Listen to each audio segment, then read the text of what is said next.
to the Midnight Sun. Joining me today is James Stride and Robbie Mills. Today we are talking about aliens.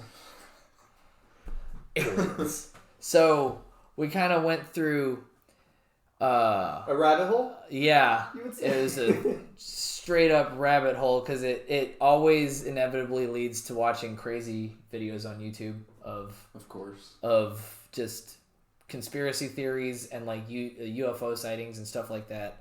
But my original thing was I was like, all right, let's just kind of pick some, because a rabbit hole is inherently just sort of fucking everywhere. Yeah. So I was like, let me pick like a few topics that we can kind of start with, and then just I guess go into side rabbit holes from there. Yeah, so, you gave 4 topics, and it's like I definitely veered off of those. Oh, so did I. My topic, I did too. My topic was the alien races, the different forms of aliens that have been reported, and I ended up watching a bunch of videos on how the Anunnaki built the pyramids and giants. So went off the rails real quick. Yeah, it did not last long. Like I look up races, and then it's like tall whites, grays, Anunnaki. Oh, hey, didn't they build the pyramids? The Anunnaki built the pyramids. Watch this 45-minute video about how they did it. Okay. All right, yeah, sure. They seem to know what they're talking about. Everyone seems to know what they're talking about. Yeah, it's been figured out by now. Author picture is in a tinfoil hat. Yeah, definitely. That guy's credible. So, what were the 4 that I originally thought of were, it was alien races, the different races, Men in Black, how they'll reveal themselves. Oh yeah, how they'll reveal themselves, and then ancient theories. Yeah, ancient theories, yeah. And like how they affected ancient civilizations and stuff like that. Because I figured Ancient Aliens is probably going to be a pretty interesting source to kind of take from, considering not to joke about. No, they know what they're talking about. Those guys kind of seem to have a grasp on things because they'll cite all sorts of different like ancient holy texts and stuff. Yeah. And it's just like, and that's what I love about that show. Like you hear about sites you never even heard of and giant structures, and you're just like, what the? Like, how come this is not like mainstream? You think how is it not mainstream? But then at the same time, you like Google it, and it's like it has like all of these links that are just like, this is how the aliens did this. This is how the aliens did this. This is how the alien. What the hell? Like, then you inevitably end up back on YouTube watching a video summation of it. But that's the beauty of it. So what I thought was most interesting. So we all have heard the like UFO abduction stories and how they cite little green men or the little, the grays with the big eyes and stuff like that. So there seems to be a sort of like morphology to them. I don't mean to get scientific about this, but they have some sort of evolutionary morphology with how they just end up looking like. And what I found was that when you go to a bunch of different sources and then kind of put together all the common information, you're like, all right, that's a decent picture of what I'm dealing with here. So I found the main races of aliens that I found were Arcturians, which they're like pale blue humanoid aliens. And they all seem to have this humanoid element to them, where they walk upright, they're bipedal, they have opposable thumbs and 2 arms generally, but they take sort of a different like form. So like the Arcturians are pale blue, they're they're said to be very spiritually developed, where to the point that some of we were talking about this earlier, like the Tic Tac phenomena that you see, or like the glowing light that it's just an orb that doesn't seem to be huge. It can actually be that being because they've learned to manipulate their spiritual energy in such a way. I don't know how people come to know these things. I know Chandler's is something you were looking at earlier, which they're a pretty crazy out group, of but their at the minds. same time, yeah. But it's kind of like, well, we have that to go on. So they're very benevolent. They want the best for all planets that house life. So there's Arcturians. There's Lyrans was one that I came across, and they're like, yeah, they're from the Lyra, the Lyra system, the Lyra star in forgot what constellation it is, but they're feline humanoids, so they're cat-like. Oh, whoa. Yeah. Yeah, it was like, that's interesting. Like covered in fur, or like think of you know what furries are, right? You've heard the term furry? You're talking about people that dress up as animals and think they're have sex. Yeah. Oh, okay, yeah. Think of like a furry, but like of a cat, but actually cat-like. Like they got like the ears. Being. Yeah, that's they got the ears and the nose and everything like that. Yeah. Yeah, there we go. Yeah, there. That's all you had to look up was Lyrans, and they're kind of, you could think Khajiit from Elder Scrolls, almost. So there was Lyrans, there was Arcturians, there were the ones we all know, the Greys. Mm-hmm. This the little gray things, big like heads. The standard. Yeah. Yeah. The personality traits about them, because apparently there were discernible personality traits. The Greys are amoral, scientific type beings. So they may have been a slave race created by the next group, reptilians. They may have been a slave race created to explore the galaxy and collect information and do that. But that's not confirmed, although what the fuck is confirmed with any of this?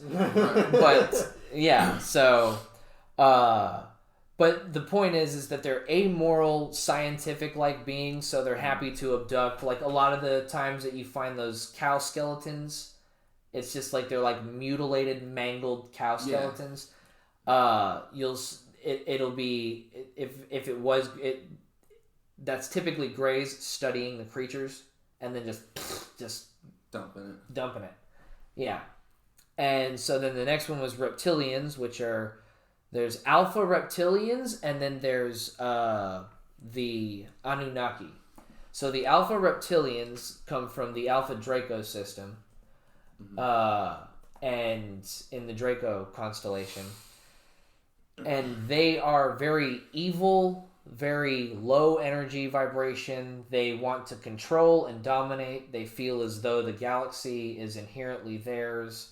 And they just seek domination over whatever world's like it's their destiny. Yeah, kind of like that. Kind of like the army from Chronicles of Riddick.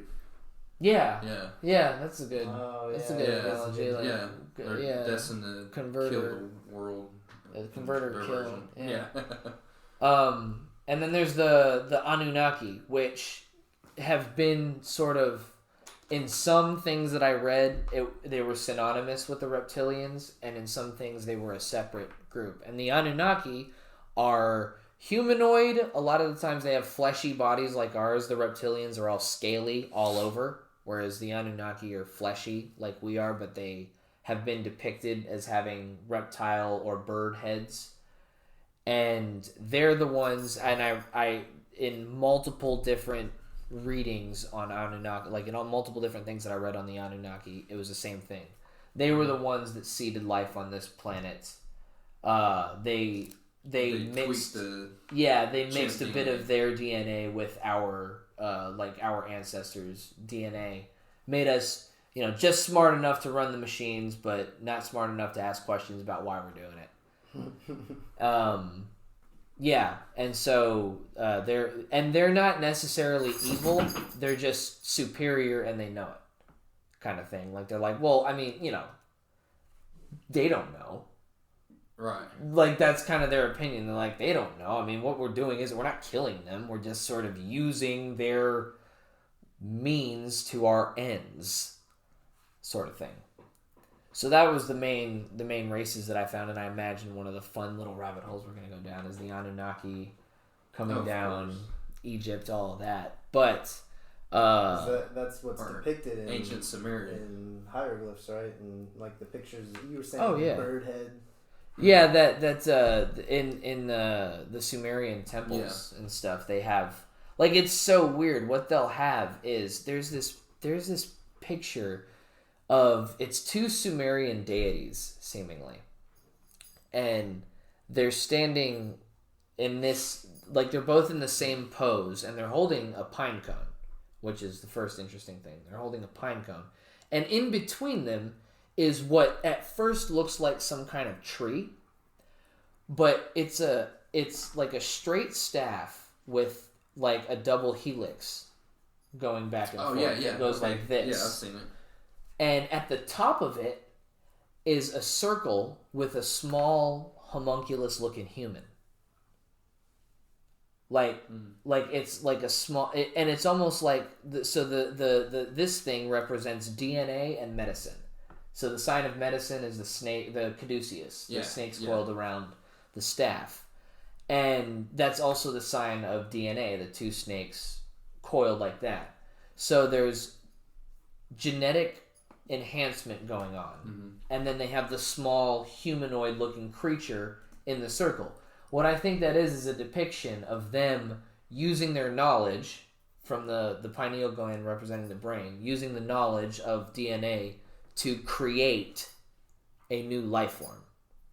Like that's what I got from that picture, and I look at that and I'm like, that there's a lot to unpack in that one visual that there is. I don't know what you would call like a bust of sorts or something like that. Like I don't know what it would be, but and there's all sorts of those things, whether it's in like we were looking at the pyramids in Giza, like the light bulb. Yeah, that one image of the light bulb with a snake curled in it. Yeah. And you look at the coil. The it was called I forgot what the original thing was called. Yeah. That's awesome. So, well, where's the full picture? Where's the full picture? That's the thing.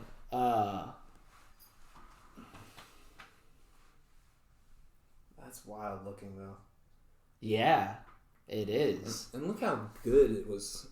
Like how well it was. Yeah. I know. Like that's the thing is it's smooth. It's the rounded edges are defined and everything.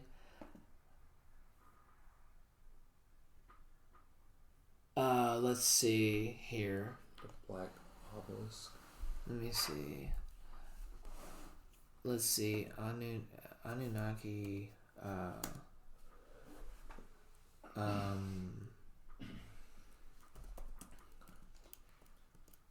Crap. Human creation. Here. And then images.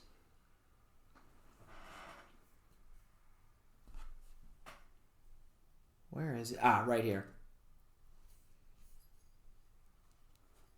So look. You have this image right here. Is it that one?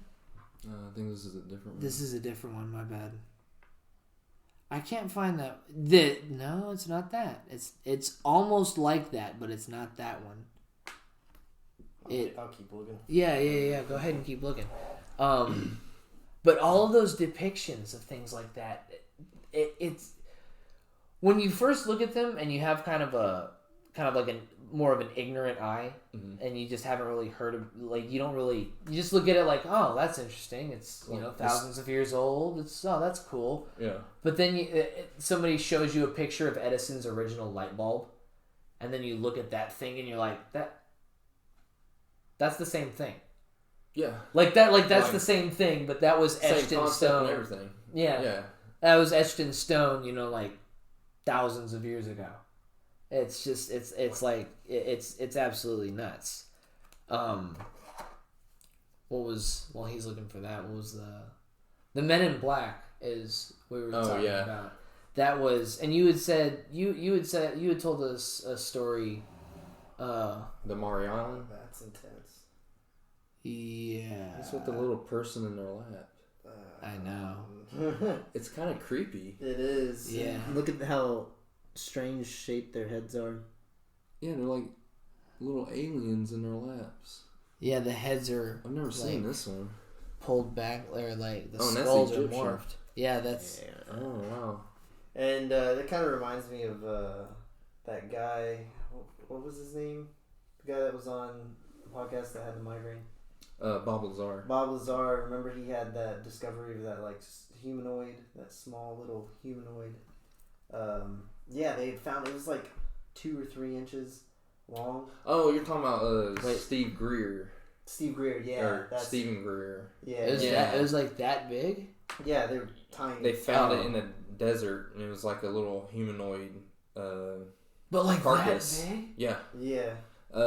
But I had seen a picture of something like that, but I had never really like looked into it or heard a lot about it. I think there was an article later after he was on the podcast, and remember he was like, "Yeah, we're gonna do that big lab reveal or something and test the DNA," and they proved to be something, It was like something a else, genetic defect of something. But can you imagine that creature being that small? And that was just a skeletal remain, but like, just imagine the thing alive. Like what it would look like. I mean, like the little guy in Men in Black. Isn't that dude's head controlling him? Yeah, that's what I'm saying. Like I saw that. That was the first thing I thought when I saw the picture of it, because I remember it was like 10 inches long or something like that. It was like that. Like it was hardly anything. But like, yeah, that all those findings are absolutely nuts. Like whenever like one thing that I really find interesting, and it kind of veers off topic, but it's in the same nutshell of like finding remains, is the remains of giants. Like when they've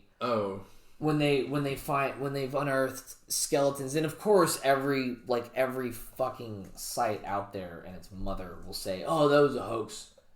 Yeah, no, that was a hoax. Snopes proved it. Snopes said so. It was a hoax. And they're never wrong, Snopes. And exactly, and so, but when you see these. Like, there was a picture, I remember seeing this picture, and there were 2 that were really jarring to me. One was a guy that was, like, crouched next to a skull that when he was crouched next to it, it was up to his head. Yeah, it's like half his body. It was like half his height. Yeah. And it was just the skull, and you're like, that was a 35-foot tall human being. Like, that was a 35-foot tall. You think it was a real picture? Because when you see something like that, I'm like, you can't help it looks real. Like, yeah, you can't help but question it. Yeah. But then you go through, and like the other one that I saw, here was the other one that I saw. It was from like 1906, 1911. Like, it was really turn of the 19th to the 20th century. And it was these 2 guys who unearthed a mummified giant, and they had it in the coffin in like the not the sarcophagus, like 18 feet. Yes. Yeah, no, it was like it may have been like 16, but either way, it was up there because the guys laid next to it just like it was, and they were all their feet were even, but the guys made it like up to the thing's hip. Like right below it, and this was like a super primitive picture, and it's like, look, I understand that we have filters nowadays, but it was just like an article. It was just this picture of these 2 guys next to this giant mummy, and it was just like, wow. And this was fairly commonplace before about 1925. Like, it was fairly commonplace to find giant remains. Really? Before that, there were like the diaries of all sorts of different Spanish explorers all through the 14 and 1500s are rife with, I saw these humans walking along the beach that I would probably not reach their hip if we had walked up to them. Really? Like I did not know this. Yeah. Wow. Just all sorts of different things, and all through the 1800s. Yeah. There were all sorts of